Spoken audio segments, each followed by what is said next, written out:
हम करने जा रहे हैं सम इम्पोर्टेंट डेफिनेशंस। जो लास्ट टाइम हमने किया था, हमने ये कहा था कि जो ऑर्गेनिक कंपाउंड होता है, जो हमारी कल बात हो गई थी वो ये हो गया था कि ऑर्गेनिक कंपाउंड्स कौन कौन से होते हैं, इसके बारे में हमारी बात कल हो चुकी थी। इसके बाद हमने कर दिया था ऑर्गेनिक केमिस्ट्री को डिफाइन, ये भी हमारा कल काम हो गया था कि ऑर्गेनिक केमिस्ट्री ये क्या है, इसके बारे में भी कल हमारी बात हो गई थी।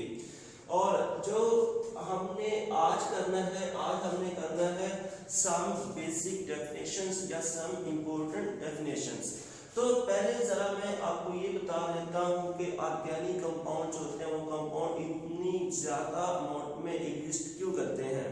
तो उसकी वजह ये वाली होती है कि जितने भी ऑर्गेनिक कंपाउंड होते हैं इसमें जो लॉन्ग चेन आती है, क्या आता है यहाँ पे, जो लॉन्ग चेन आती है, लॉन्ग चेन यहाँ पे बनती है कार्बन एटम्स की।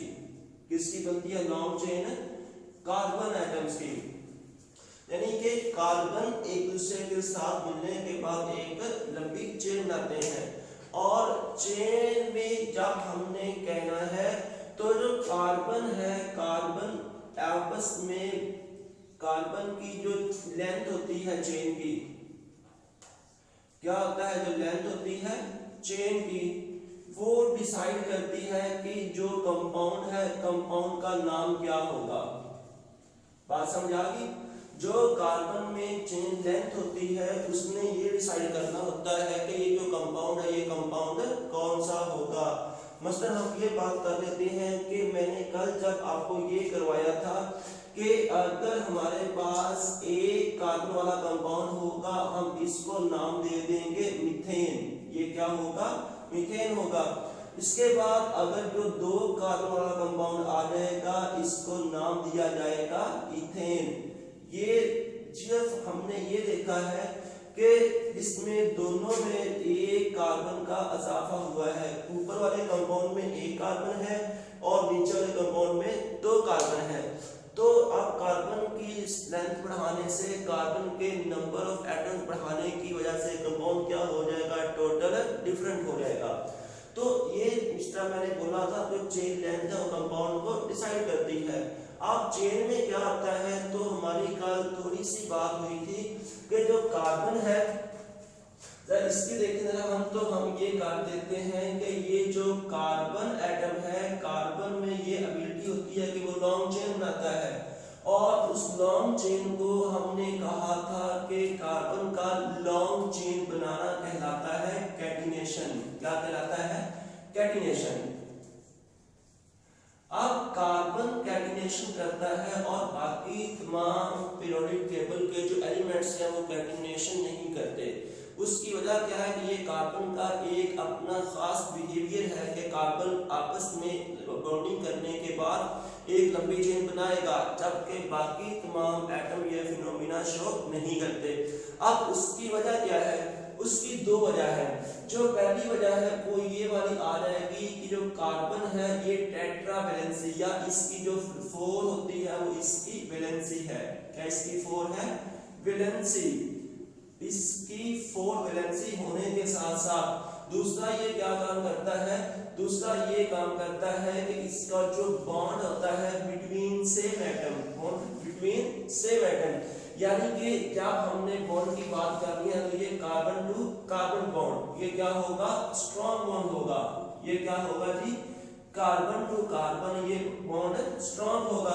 अब carbon to carbon bond strong होने की वजह से बाकी तमाम एटम्स की निस्बत, मसलन जब हम बात करेंगे carbon to oxygen, carbon to hydrogen, तो ये बॉन्ड इंतजार स्ट्रॉन्ग होगा carbon to carbon.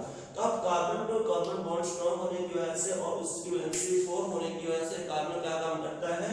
Phenomena show कर देता है कैटिनेशन का। तो इसके बाद जब हम चंद एक इसके आगे लेके जाते हैं, मैंने यहाँ पर लिखा है कि चेन लेंथ जब डिफरेंट होगी हमारा कंपाउंड क्या हो जाएगा? डिफरेंट हो जाएगा। तो इस पेज पे हम ये करते हैं कि एक डेफिनेशन आ जाएगी आइसोमर। क्या आ जाएगा? आइसोमर आ जाएगा। इसको हम ये कर देते हैं कि ये जो कंपाउंड होगा compounds having same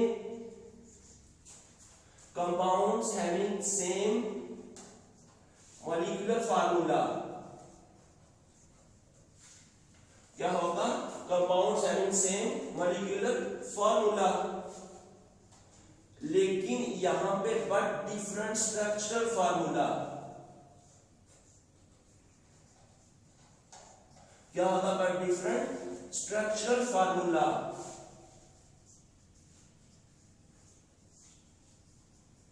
अब मैं यहां पे पहले बात करता हूं कि मॉलिक्यूलर फार्मूला क्या होता है। तो मॉलिक्यूलर फार्मूला के बारे में हम थोड़ा सा पहले छोटी क्लासेस में भी पढ़ चुके हैं कि जब आप लोगों ने ये कहना है मॉलिक्यूलर फार्मूला की बात करनी है, तो मॉलिक्यूलर फार्मूला को हम ये कर देंगे कि ये एक ऐसा फार्मूला होगा जो हमें क्या बताएगा? Actual number of atoms. क्या कहेगा? एक्चुअल नंबर ऑफ एटम्स के बारे में ये हमें बताएगा। क्या काम करेगा? ऐसा फार्मूला जो हमें एक्चुअल नंबर ऑफ एटम्स के बारे में बताएगा। अब कहां पे बताएगा एक्चुअल नंबर ऑफ एटम्स के बारे में? तो इसमें हमने करना है कि कंपाउंड के बारे में। किसमें? कंपाउंड के बारे में।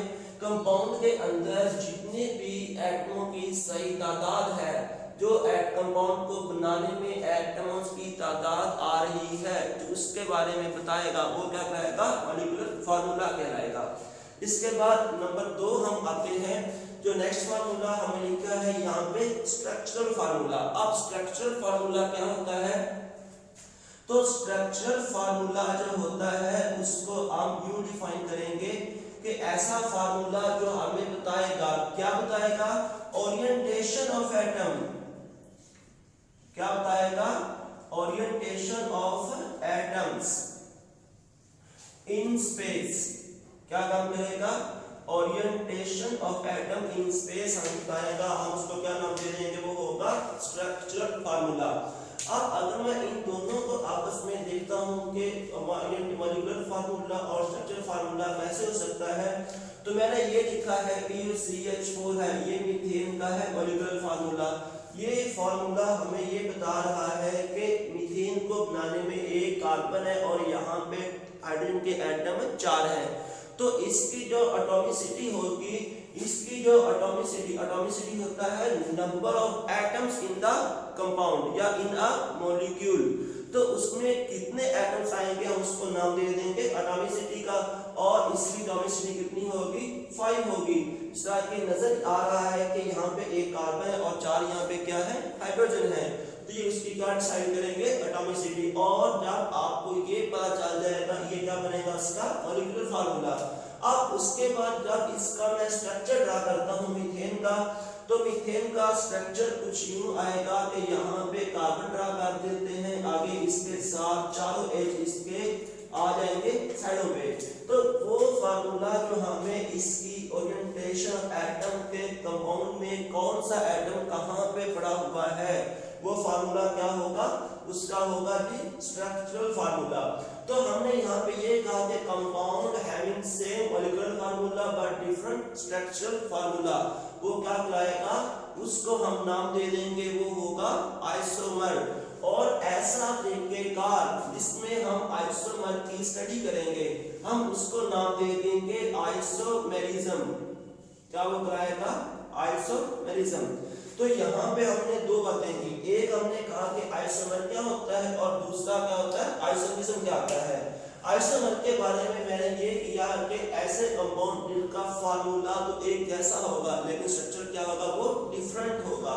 वो होंगे आइसोमर एक दूसरे के। और उसके बाद जब हमने बात करनी है आइसोमेरिज्म की, तो आइसोमेरिज्म के बारे में ये कहेंगे कि आइसोमर की स्टडी करने का फिनोमिना क्या होगा? आइसोमर्स की स्टडी करने का फिनोमिना वो क्या कहलाएगा? आइसोमेरिज्म कहलाएगा। अब आइसोमेरिज्म करने के लिए पहले ना मैं आपको स्ट्रक्चरल फार्मूला डिटेल के साथ करवाता हूं, और उसके बाद हम आएंगे अपने आइसोमर्स की जानब वापस आएंगे। तो अब देखिएगा, जब हम स्ट्रक्चरल फार्मूला की बात करेंगे तो कल मैंने शुरू किया था हाइड्रोकार्बन्स को। किसको शुरू किया था? कल मैंने हाइड्रोकार्बन्स को स्टार्ट किया था। और अगर मैं हाइड्रोकार्बन की बात करता हूं तो हाइड्रोकार्बन्स का हमने ये कहा था कि हाइड्रोकार्बन स्ट्रक्चर की बुनियाद पे जब हमने बात की थी हाइड्रोकार्बन्स की, तो हाइड्रोकार्बन्स को हमने ये कहा था कि स्ट्रक्चर की बुनियाद पे वो दो तरह के हो सकते हैं। नंबर एक को आ जाएगा ओपन चेन, क्या आ जाएगा? ओपन चेन आ जाएगा। और उसके बाद नंबर दो को आ जाएगा यहाँ पे ब्रांच्ड। कौन सा आ जाएगा? ओपन चेन और ब्रांच्ड।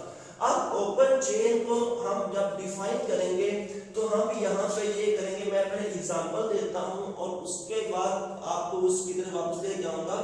तो आप यहाँ पे ये करोगे कि हमारे पास ये एक फार्मूला है, सपोज मैंने यहाँ पे ड्रा कर दिया है। एक हाइड्रोकार्बन है जिसके अंदर 5 कार्बन है और इसके अंदर 5 कार्बन होंगी, वो क्या कहलाएगा? पेंटेन। क्या वो कहलाएगा? पेंटेन कहलाएगा। अगर मैं इस पेंटेन को देखता हूं तो ये जो कार्बन अगर इधर से काउंटिंग करता हूं तो कार्बन नंबर 1 ये वाली है, और अगर मैं काउंटिंग इधर से करता हूं तो कार्बन नंबर 1 वो वाली है। तो होता यहाँ पे क्या है? होता यहाँ पे ये वाला काम है कि कार्बन 1 और लास्ट कार्बन जो भी होगी, क्या बोला है कि कार्बन नंबर 1 ये और कार्बन लास्ट ये, या ये कार्बन 1 और वो कार्बन लास्ट, अगर इनके दरमियान कोई डायरेक्ट बॉन्ड नहीं आता, इसको हम कहेंगे free carbon at the terminal, के कॉर्नर के ऊपर जो कार्बन है वो क्या है? फ्री है। तो जो कार्बन फ्री हो जाएंगी आप इसको नाम दे दोगे ओपन चेन का। ये क्या कहलाएगा? Open chain. अब ओपन चेन को मैं यहाँ पे लिख लेता हूँ फ्री कार्बन एटम्स, क्या यहाँ पे आएगा? Free carbon. और उसके ऑपोजिट जब हम जाएंगे ब्रांच के लिए, तो ब्रांच के लिए मैं ये करूंगा कि यहाँ पे कोई कार्बन फ्री नहीं होगा। यहाँ पे क्या नहीं होगा? कोई कार्बन फ्री नहीं होगा। मसलन आप ये देखते जरा कि ये कार्बन 1, ये दूसरी कार्बन, चौथी कार्बन, अब इनके दरमियान डायरेक्ट बॉन्डिंग मौजूद है, कोई कार्बन यहाँ पे फ्री नहीं है। तमाम की तमाम कार्बन एक दूसरे के साथ साइक्लिक मैनर में अटैच्ड हैं। तो आप जब इसकी तरफ आ जाएंगे, सॉरी आप इसकी तरफ आप आएंगे, सॉरी मैं ये लिख रहा था ब्रांच, यहाँ पे ब्रांच नहीं आएगा। हम यहाँ पे बात करेंगे साइक्लिक कंपाउंड की। किसकी बात करेंगे? साइक्लिक कंपाउंड की हम बात करेंगे। तो ऐसे कंपाउंड को हम क्या नाम दे देंगे? वो कहलाएगा साइक्लिक कंपाउंड। जो पहले मैंने यहाँ पे ओपन चेन लिखा था, एक्चुअल में ब्रांच आगे ओपन चेन की टाइप है, साइक्लिक अगला कंपाउंड आ जाएगा। तो जब हमने यहाँ पे जाना है तो हम यहाँ पे ये करेंगे कि no any free carbon, no free carbon, यहाँ पे कोई कार्बन फ्री नहीं होगा। और जहां पे कोई कार्बन फ्री ना हो हम उसको क्या नाम दे देंगे? वो कहलाएगा साइक्लिक कंपाउंड। वो क्या कहलाएगा? साइक्लिक कंपाउंड कहलाएगा। अब इसके बाद जब हम बात करेंगे ओपन चेन की, ओपन चेन को लेके हमने चलना है और उसकी बुनियाद पे हमने आइसोमर को करना है। जब ओपन चेन की बात करेंगे तो ओपन चेन को आगे हम लेके आ जाएंगे 3 कैटेगरीज में। कहाँ लेके चले जाएंगे? ओपन चेन की जब हम बात करेंगे तो ये इसमें ना हम 3 चीजें लेके आएंगे। वो पहली चीज क्या होगी?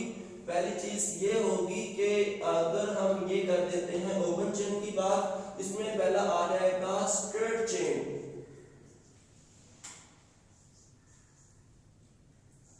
इसके बाद नंबर 2 आ जाएगा आइसो कंपाउंड। कौन सा कंपाउंड आ जाएगा? आइसो कंपाउंड आ जाएगा। और उसके बाद नंबर 3 पे आ जाएगा नियो कंपाउंड। कौन सा कंपाउंड आ जाएगा नंबर 3 पे? नंबर 3 पे हमने बात करनी है तो यहाँ पे आ जाएगा नियो कंपाउंड आ जाएगा। अब स्ट्रेट चेन में हमने ये कहना है कि no any branch, no any branch, compound के अंदर कोई भी ब्रांच मौजूद नहीं होगी। अब ब्रांच का अगर कॉन्सेप्ट देखते हैं तो ब्रांच में हम ये करेंगे कि कॉर्नर वाली कार्बन को छोड़ के, क्या बोला है? कॉर्नर वाली कार्बन को छोड़ के अंदर जितनी भी कार्बन आएंगी क्या होगा? कि कॉर्नर वाली कार्बन को छोड़ के अंदर जितनी भी कार्बन आएंगी किसी एक के साथ हम हाइड्रोजन को रिप्लेस कर देंगे कार्बन के साथ, तो वो कहलाएगा ब्रांच कंपाउंड। तो अगर वहां पे कोई ऐसा तरीकेकार ना हो, कॉर्नर वाली कार्बन को छोड़ के अंदर भी किसी के साथ कार्बन अटैच ना हो, इस तरह के आप इसको देखते जरा, हम ये कर देते हैं कि ये carbon first, carbon second, carbon third, अब इस कार्बन के साथ ये अगर आ जाएगा तो ऐसे कंपाउंड को हम नाम दे देंगे ब्रांच कंपाउंड का। अगर ये सूरत हाल ना हो तो ये क्या कहलाएगा, स्ट्रेट चेन कहलाएगा। अब आइसो में क्या होता है, इसके अंदर होता है एट लीस्ट, क्या आ जाएगा, एट लीस्ट वन ब्रांच, कि जिस कंपाउंड की आप बात कर रहे हो उसके अंदर कार्बन के साथ कम से कम एक ब्रांच आए, क्या आ जाएगा, एक कार्बन के साथ एक ब्रांच आए, या हर कार्बन के साथ एक एक ब्रांच आ जाए। ठीक होगी बात, कि हर कार्बन के साथ एक एक ब्रांच आए, जैसा हम इसको देख लेते हैं, इसके साथ एक ब्रांच है या आगे इसके साथ भी आ जाएगी, तो इसको हम नाम दे देंगे आइसो कंपाउंड का। ये क्या कहलाएगा, इस कंपाउंड को हम नाम दे देंगे आइसो कंपाउंड का। जी मैं अभी बोल के आया हूँ कि वो कंपाउंड जिसमें हमारे पास जितनी भी कार्बन है, जो कॉर्नर वाली कार्बन को छोड़ के किसी एक कार्बन के साथ एक ब्रांच आ जाएगी, या दो कार्बन के साथ ब्रांच आए, जितनी भी कार्बन है हर एक के साथ एक ब्रांच आए, किसी के साथ दो ब्रांचेस ना आए, वो कहलाएगा आइसो कंपाउंड। और इसके बाद हम ये कह देंगे कि टू ब्रांचेस, क्या होगा, two branches at same carbon, क्या होगा, two branches at same carbon. और अगर एक कार्बन के साथ दो ब्रांचेस हैं फिर ये क्या कहलाएगा, नियो कंपाउंड, ये क्या कहलाएगा, नियो कंपाउंड। अब स्ट्रेट चेन, आइसो और नियो, इनकी बुनियाद पे हमने अभी करना है जो हमारे पास है आइसोमर्स, क्या है जो वाले आइसोमर्स हैं। तो आइसोमर के लिए मैं एग्जांपल देता हूं कि आप देखें जरा, अगर मैं ये कर देता हूं कि ये मेरे पास एक कंपाउंड है CH3, इसके बाद आ जाएगा CH2, आगे फिर आ जाएगा CH2, आगे आ गया CH2 और यहाँ पे आ गया CH3। चूंकि यहाँ पे कोई ब्रांच नहीं है, मैंने लिखा ना यहाँ पे ये कोई ब्रांच नहीं होगी, फिर ये क्या होगा, स्ट्रेट चेन होगा। और स्ट्रेट चेन कंपाउंड में जब आपने कंपाउंड का नाम लिखना है तो नाम लिखने से पहले आप क्या लगा दोगे, N। N stands for normal compound, किसके लिए होगा, नॉर्मल कंपाउंड के लिए होगा। तो आप लिख दिया है कि यहाँ पे 5 कार्बन है और पांचों की पांचों का एक लॉन्ग चेन में, यहाँ पे कोई ब्रांच नहीं है, तो 5 कार्बन होता है पेंटेन, ये क्या होगा, N पेंटेन, क्या होगा, N पेंटेन होगा। इसके बाद यहाँ लिख दिया है कि एक कम से कम अगर ब्रांच आएगा क्या होगा, आइसो होगा। तो हम क्या काम करते हैं कि हम ये कर देते हैं CH3, आगे आ जाएगा C, यहाँ पे आ जाएगा CH3, आगे आ जाएगा CH2 और ये आ जाएगा CH3 और यहाँ इसके साथ H आएगा। हमने क्या किया है कि यहाँ पे 5 कार्बन थी, 5 कार्बन को हमने एक कार्बन को निकाला और उसको किस फॉर्म में ले आए, ब्रांच की फॉर्म में ले आए। तो जब हम ब्रांच की फॉर्म में आते हैं ये क्या कहलाएगा, आइसो कंपाउंड कहलाएगा, क्या कहलाएगा, आइसो कंपाउंड कहलाएगा। और इसके बाद जो होगा नेक्स्ट, मैं आप दो ब्रांच लेके आता हूँ, तो आप ये करोगे, ये आ जाएगा CH3, आगे यहाँ पे आ जाएगा CH3, यहाँ पे आ जाएगा CH3 और यहाँ पे भी आ जाएगा CH3। तो अब यहाँ पे दो ब्रांचेस आ गई एट सेम कार्बन। अगर इसको फर्स्ट वाला ये लॉन्ग चेन है और ये क्या हमारे पास एक कार्बन पास दो ब्रांचेस है, तो ये क्या क्या कहलाएगा, नियो कंपाउंड कहलाएगा, क्या कहलाएगा, नियो कंपाउंड कहलाएगा। अगर मैं इसका फार्मूला देखता हूं तो इसमें कितनी कार्बन है, 5 कार्बन है, कितनी कार्बन है, 5 कार्बन है। तो इसमें क्या आ जाएगा, इसका फार्मूला बन जाएगा C5, क्या बन जाएगा, C5। और एच यहाँ पे कितने हैं, 6 दरमियान में है और 6 साइड में है, नजर आ रहे हैं ना, 2 यहाँ पे है, 2 यहाँ पे, 2 यहाँ पे, 6 कार्बन यहाँ पे आ गए और 3 हाइड्रोजन कॉर्नर पे मौजूद है। यहाँ पे कितने आ जाएंगे, 12 आ जाएंगे। तो इसका फार्मूला ये वाला बन जाएगा। जब इसके फार्मूला की बात करेंगे, इसके फार्मूला में भी 3 हाइड्रोजन यहाँ पे हैं, 3 यहाँ पे, 3 यहाँ पे, 6 और 2 यहाँ पे, 3 3 6 और 3 9 हो गया। 9 और 3 ये वाले 12 और यहाँ पे कार्बन कितने हैं वो भी सेम है। तो अब हम इसका जो फार्मूला बनाएंगे आइसो का वो भी बन जाएगा C5 क्या आ जाएगा C5 आ जाएगा और H के साथ उसी तरह 12 लगा देंगे इसमें भी वही आ जाएगा C5 और H दिस।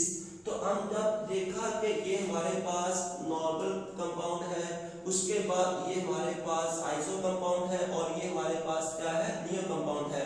तीनों का फार्मूला क्या है तीनों का फार्मूला भी सेम है। तो ऐसे कंपाउंड जिसका मॉलिक्यूलर फार्मूला तो एक ऐसा होगा लेकिन स्ट्रक्चर डिफरेंट होगा। जिस तरह के वाजे है एक हमारे पास स्ट्रेट चेन है एक आइसो है एक क्या है नियो का है।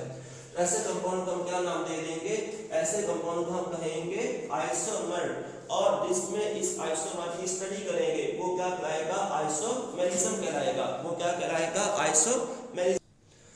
आज हम बात करेंगे जो नेक्स्ट चीज आ जाएगी उसको हम कहेंगे फंक्शनल ग्रुप। दूसरी डेफिनेशन बड़ी अहम चीज केमिस्ट्री में खास तौर पे ऑर्गेनिक केमिस्ट्री की ये कहलाएगा फंक्शनल ग्रुप। क्या कहलाएगा फंक्शनल ग्रुप आ जाएगा। अब फंक्शनल ग्रुप क्या होता है फंक्शनल ग्रुप को हम ये करेंगे ये होगा एटम एन एटम क्या होगा एन एटम या इसको हम करेंगे एटम और ग्रुप ऑफ एटम।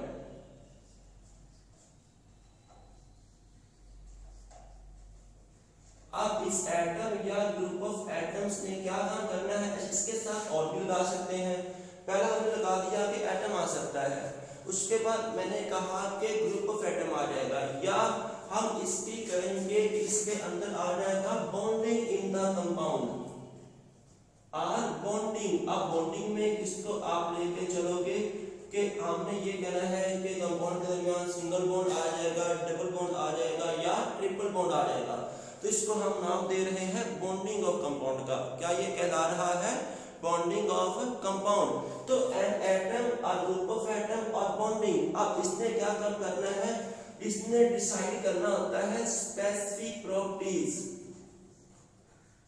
क्या करना है स्पेसिफिक प्रॉपर्टीज को ऑफ कंपाउंड। मतलब इसका ये हम ले सकते हैं कि किसी एटम का आ जाना किसी ग्रुप ऑफ एटम का आ जाना या उसके अंदर कोई ऐसी बॉन्डिंग आ जाना जिसको देख के हमें पता चल जाए कि ये कंपाउंड कौन सी ऑर्गेनिक फैमिली से बिलोंग करता है। वो अल्केन है वो अल्कीन है वो अल्काइन है वो जो भी हो सकता है। फॉर एग्जांपल हम इसका ये करेंगे कि अगर यहाँ पे आ जाएगा आपके पास ये आ जाएगा CH3 और इसके साथ ये आ जाएगा हम इसके साथ X लगा देते हैं। X का आ जाना ये क्या कहेगा कि जो कंपाउंड है ये चीज है अल्काइल हैलाइड। ये क्या चीज है अल्काइल हैलाइड है। और इसके बाद अगर मैं X को निकाल के यहाँ पे OH लगा देता हूँ तो OH जो चीज आ जाएगी ये कहलाएगी इसका अल्कोहल। ये क्या कहलाएगा अल्कोहल कहलाएगा। अगर ये चीज यहाँ पे आ जाएगी CH3 आगे आ जाएगा C डबल बॉन्ड OH तो इतनी चीज को आप नाम दे दो कि होगा कार्बोक्सिलिक ग्रुप और इस कंपाउंड का नाम होगा कार्बोक्सिलिक एसिड। क्या ये बिलोंग होगा ये होगा कार्बोक्सिलिक एसिड होगा। इसी तरह जब हम ये करेंगे कि कार्बन के साथ डबल बॉन्ड O आ जाएगा और यहाँ पे इसके साथ R आ जाएगा H आ जाएगा हम इसको नाम दे देंगे कार्बोनाइल कंपाउंड। ये क्या कराएगा कार्बोनाइल कंपाउंड कहलाएगा। और इसके बाद अगर यहाँ पे हम लगा लेते हैं NH2 यहाँ पे R भी आ सकता है और कोई भी हम इसमें यहाँ पे आप लगा देंगे R। अब R क्या होता है उसकी बात अभी मैं करता हूँ। अगर ये आ जाएगा तो हम इसको नाम दे देंगे अमीन ग्रुप। क्या ये कहलाएगा अमीन ग्रुप कहलाएगा। अब मैंने चंद एग्जांपल्स यहाँ पे दी हैं फंक्शन ग्रुप के बारे में और उसके बाद जो मैंने यहाँ पे CH3 लिखा है ये CH3 इसको मैंने R शो कर दिया है। हम इसको नाम दे देंगे जो R होता है R होगा अल्काइल रेडिकल। क्या R होगा R को आप कह दोगे ये होगा अल्काइल रेडिकल। अब जो अल्काइल रेडिकल है ये क्या क्या हो सकता है। अल्काइल रेडिकल की फॉर्मेशन की बात करेंगे तो अल्केन के अंदर से क्या है, अल्केन से आप लोगों ने रिमूव करना है ओनली वन हाइड्रोजन, रिमूव करना है आपने हाइड्रोजन को। तो जब हमने हाइड्रोजन को रिमूव कर देना है अल्केन से, फिर जो हमारे पास कंपाउंड बचेगा वो क्या होगा, वो होगा अल्काइल रेडिकल। मतलब ये मेरे पास जो है CH4, जब मैं यहाँ से एक H2 निकाल देता हूँ पीछे बच जाएगा CH3, तो ये क्या होगा, इसका एक रेडिकल होगा और इसका जो नेम होगा वो कॉरेस्पॉन्डिंग अल्केन से आएगा। क्या होगा, उसका जो नेम होगा कॉरेस्पॉन्डिंग अल्केन से आएगा। अल्काइल रेडिकल को शो कर देंगे R के साथ, और R में हमारे पास अगर मीथेन का बनाएंगे तो होगा मिथाइल, अगर इथेन का बनाएंगे तो होगा इथाइल, अगर प्रोपेन का बनाएंगे तो होगा प्रोपाइल होगा, और इस तरह से आगे यूं चलते जाएंगे।